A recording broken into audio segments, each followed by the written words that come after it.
Okey, Assalamualaikum, salam sejahtera, salam bahagia. Selamat berpuasa. Kepada anda yang telah pun menerima duit daripada KWSP melalui permohonan pengeluaran Air Lestari, kita ucapkan tahniah lah. Dan kita bersyukur kehadirat Allah Subhanahu Wa Taala atas rezeki yang dikurniakan.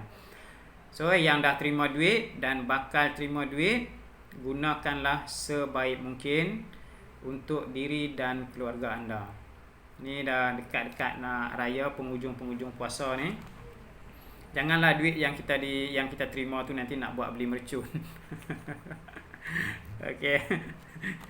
Okey. Untuk video kali ni saya akan rungkaikan beberapa persoalan yang sering ditanya kepada saya, dan apa yang saya sampaikan ni hanyalah sebagai satu guideline, sebagai satu panduan kepada anda. Okey, selebihnya kita boleh terus berhubung dengan pihak KWSP untuk mendapatkan informasi ataupun maklumat-maklumat yang sebaik mungkin lah. Okey, sebelum saya meneruskan video ini, jangan lupa like, share dan paling penting subscribe channel admin sebagai tanda sokongan anda. So, insya-Allah sekiranya ada apa-apa informasi-informasi terbaru, ada video-video terbaru yang saya upload, okey, anda akan mendapat informasi berkenaan lah. Okey, kepada yang dah subscribe, saya ucapkan terima kasih banyak-banyak. Insya-Allah mudah-mudahan segala penerangan saya berikan mampu memberikan manfaat kepada anda semua. Okey, untuk pengeluaran KWSP Air Lestari, permohonan masih lagi dibuka. Okey, permohonan masih lagi dibuka dan tarikh akhir permohonan adalah pada 31 hari bulan Mac 2021. Okey, 31 hari bulan Mac 2021. Okey. Dan tarikh akhir KWSP akan buat pembayaran pada April 2021. Maksudnya siapa yang buat permohonan pada 31 hari bulan Mac 2021, dia akan dapat sekali sajalah, iaitu bulan terakhir pada April 2021. Okey. Okey, sebelum saya meneruskan juga informasi tentang persoalan yang sering ditanya kepada saya. Okey, di sini saya nak bagi kepada anda iaitu talian hotline KWSP yang boleh anda hubungi sekiranya terdapat persoalan-persoalan lanjut yang perlu anda kemukakan kepada pihak KWSP berkenaan permohonan pengeluaran Air Lestari. Okey, anda boleh hubungi talian hotline KWSP 03 89 22 6060. Saya ulang sekali lagi. Talian hotline KWSP 03 89 22 6060. Okey, dan kepada anda yang berada berhampiran dengan pejabat KWSP, boleh terus ke kaunter untuk merungkai sebarang persoalan yang masih terbuku. Okey, terbuku tu. Okey, antara persoalan yang sering ditanya pada saya, okey, mengenai bila ataupun tarikh duit akan dikreditkan dalam akaun kita pada bulan-bulan berikutnya. Contohnya bulan ni kita dah dapat duit, bulan depan kita dapat berapa hari bulan, kan? Itu persoalan yang ditanya.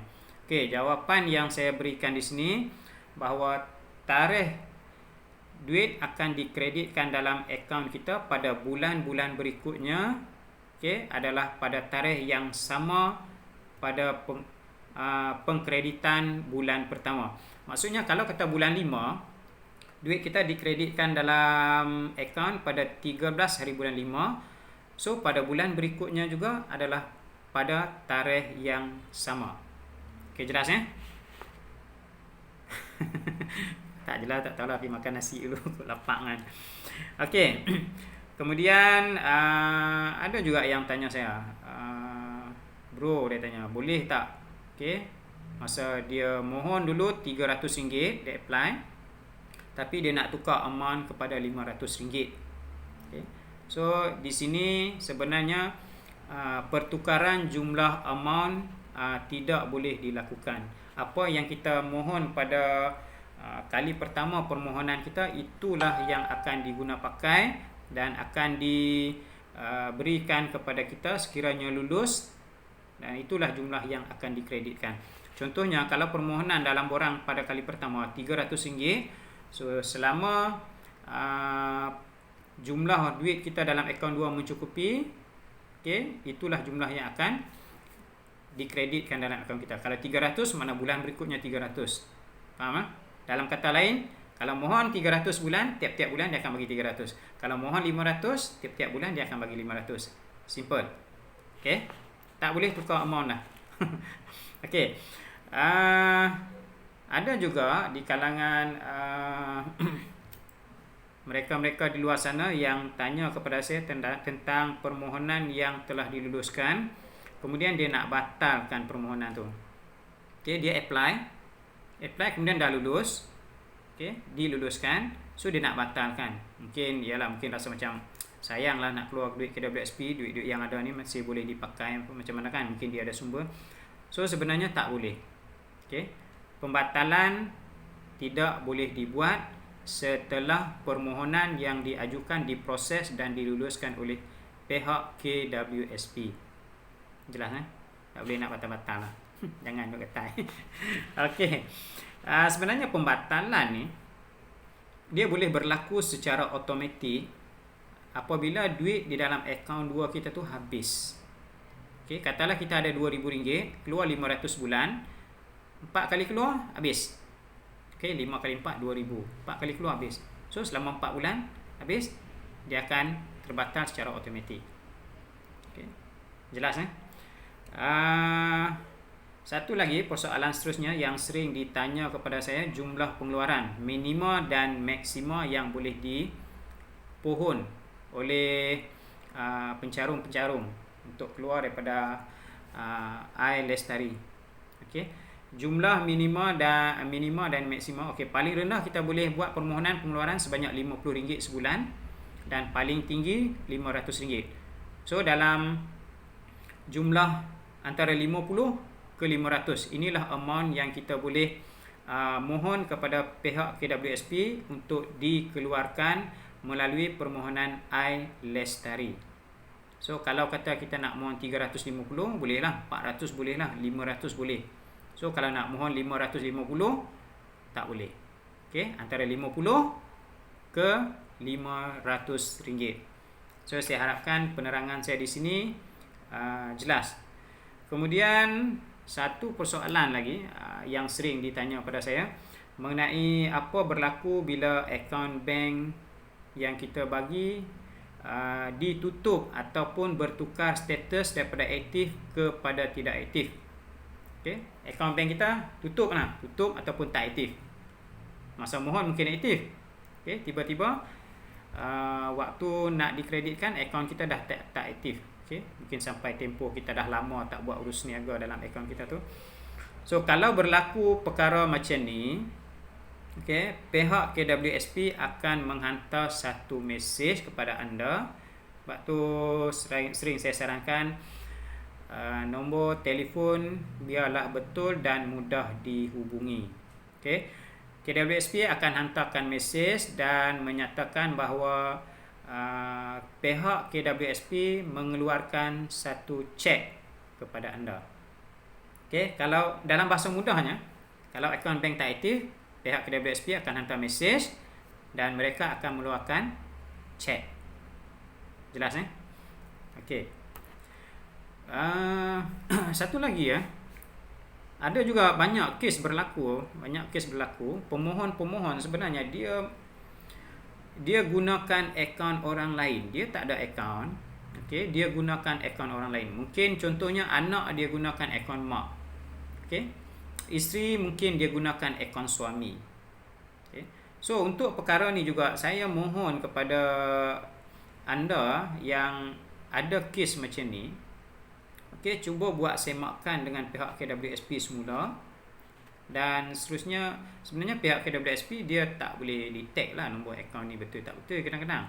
So yang akan detect pihak bank. So bila arahan telah dihantar oleh KWSP kepada bank, bila bank nak kreditkan jumlah amount yang dipohon ke dalam akaun berkenaan, dia tengok tak match. So nama daripada KWSP contohnya Ahmad, okay, kemudian akaun bank nama Aminah, so tak match. Di sini akan jadi masalah dan kemungkinan pihak bank tak akan kreditkan jumlah berkenaan dalam akaun anda. So yang mana yang ada rasa-rasa berlaku macam tu, kemudian duit dia tak masuk, pergi check balik. Okay, check balik. Itu saranan saya lah. Takut juga penantian tu satu penyelesaian. Dekat-dekat nak raya ni kan, duit nak pakai banyak. Okay. Satu lagi ada yang tanya saya tentang baki minimal lah, duit dalam akaun 2 paling rendah banyak mana, okay, yang boleh dikeluarkan. Okay, dalam akaun 2 duit sekurang-kurangnya kena ada RM50. Itu paling rendah. Okay. Kalau ada 3,000, ada 6,000, ada 4,000, ada 10,000 tu okey lah kan, no problem. Tapi paling rendah RM50. Sebab itulah amount paling rendah yang KWSP boleh bagi pada kita. Maksudnya dalam bahasa mudah, duit paling rendah ada RM50. Lebih daripada tu ataupun kurang daripada tu 40 ke 30, itu jumlah tak boleh dikeluarkan. Okay. Kemudian persoalan terakhir yang sering ditanya pada saya lah. Ini memang banyak sangat. Macam saya kata lah, penantian tu satu penyelesaian kan. So ramai di kalangan pemohon pengeluaran air lestari KWSP bila dia buat status semakkan dalam telefon, dia dapat tarikh yang dibagi oleh KWSP. Contohnya kata tarikh duit dia akan dapat pada 14 hari bulan 5 tahun 2020.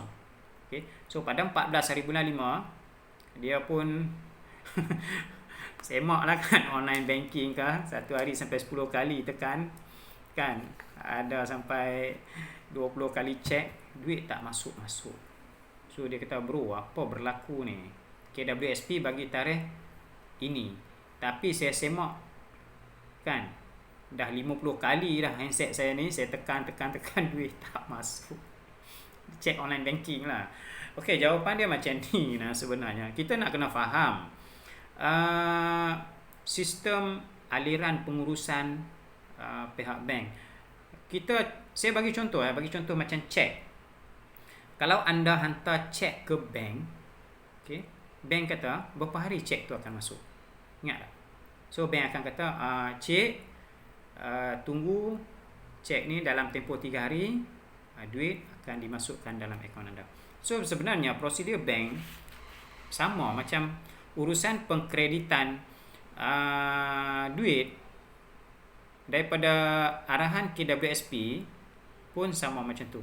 Okey, bagi contoh katalah bank KWSP bagi tarikh 15 hari bulan 5 tahun 2020. Okey, itu tarikh yang dibagi pada kita melalui semakan yang kita buat. So pada tarikh berkenaan adalah tarikh pihak KWSP menghantar arahan kepada pihak bank. Ini kena jelas. Okey, tarikh pihak KWSP menghantar arahan kepada pihak bank. Dan pihak bank bila dia menerima arahan, dia tak boleh nak on the spot buat kerja tu. Kadang-kadang urusan dia dengan customer di kaunter, urusan dia cukup banyak. Tambah-tambah dalam keadaan sekarang ni orang amat memerlukan duit.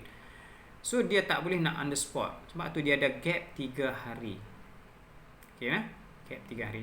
So dalam tempoh berkenaan kita bersabar, bertenang, insya-Allah pihak bank akan menguruskan pengkreditan duit daripada arahan KWSP masuk ke dalam akaun kita. Okey, pada anda di luar sana, saya harapkan dengan penerangan yang saya nyatakan di sini sedikit sebanyak mampu merungkai persoalan-persoalan yang sering berlegar. Sering berlegar di kepala otak kita kan. Maklumlah, duit ni macam saya kata, penantian satu penyelesaian. Oh, tak ada duit macam nak mati. Okey. Okay guys. Itu saja penerangan saya pada kali ini, dan thanks sekali lagi pada anda yang sudi menonton. Jangan lupa share video saya, kongsi video ni sebagai panduan untuk orang lain. InsyaAllah sedikit sebanyak perkongsian mampu merungkai sebarang persoalan. Dan sekali lagi, sebarang pertanyaan lanjut, sila hubungi talian 03 8922 6060 atau berhubung terus di pejabat KWSP berdekatan. Apa yang saya sampaikan di sini hanyalah sebagai satu pandu arah sahaja. Sekian, terima kasih. Assalamualaikum warahmatullahi taala wabarakatuh. Jumpa lagi. Bye bye.